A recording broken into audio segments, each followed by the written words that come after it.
Hello and welcome to another episode of The Workshop with me, your host, Marco DeSantos, also known as the Mechanic Critic, and with me is some more Bravery Network Online. In this episode, we're just gonna go back to the stadium and play some more games. We have a win streak of 1. I'll see you when the queue is over.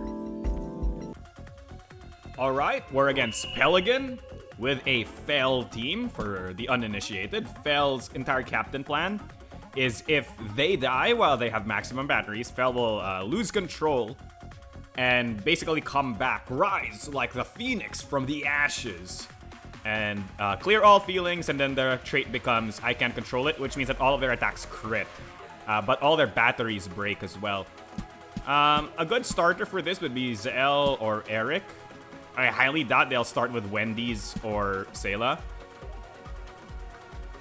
So I believe the answer would be to either push out Pema or Jane. But which one? Because if it's Zael, you know what? We're just putting out Jane.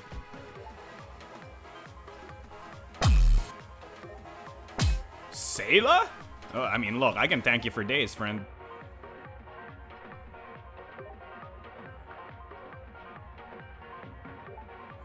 Anyway, here's hand cannon.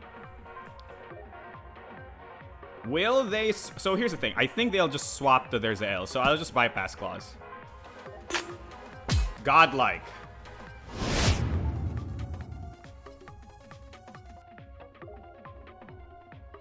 Why is the text all weird? So here's the real question, right? They could just shoot a peck at me, which wouldn't kill me. I mean, the fact that it doesn't kill me should be enough reason, right?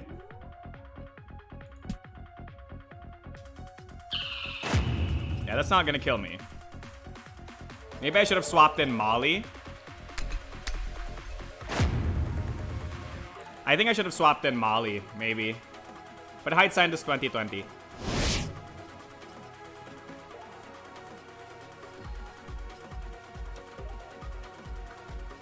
There's Sayla.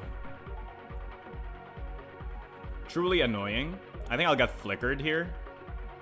Do I just let Jane die now? I think that was a mistake. I should have swapped. But hey, hindsight is 2020. I think I'll just let them kill. Practice stick. Underdog. Okay. It's not determined. So Pema time.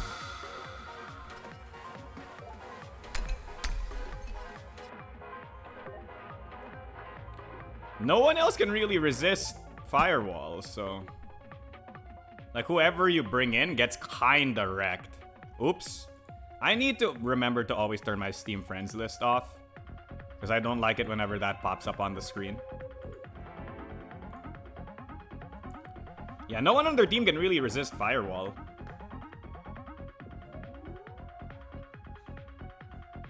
We're waiting on our opponent.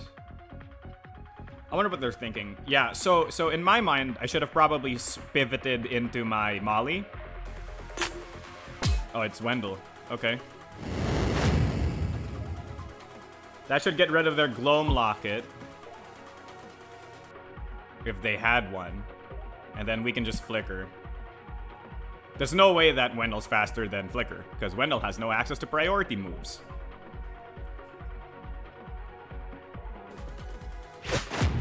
Alright, that's Wendell down.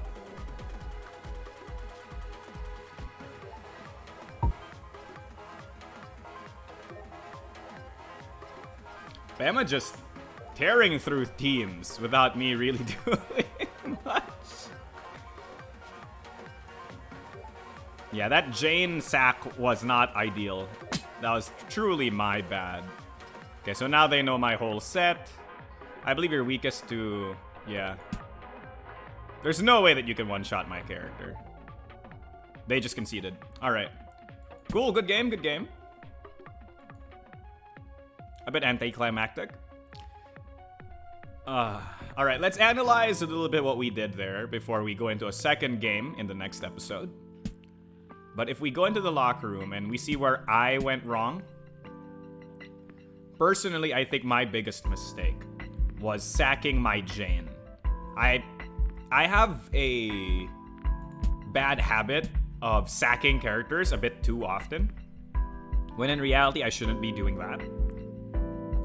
So I should have definitely swapped into Molly there instead of just staying in as Jin, because I know that Zael doesn't have any physical moves.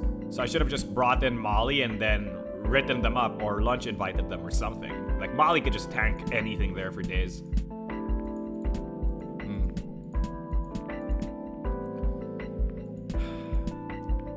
These spreads are working okay, in my opinion.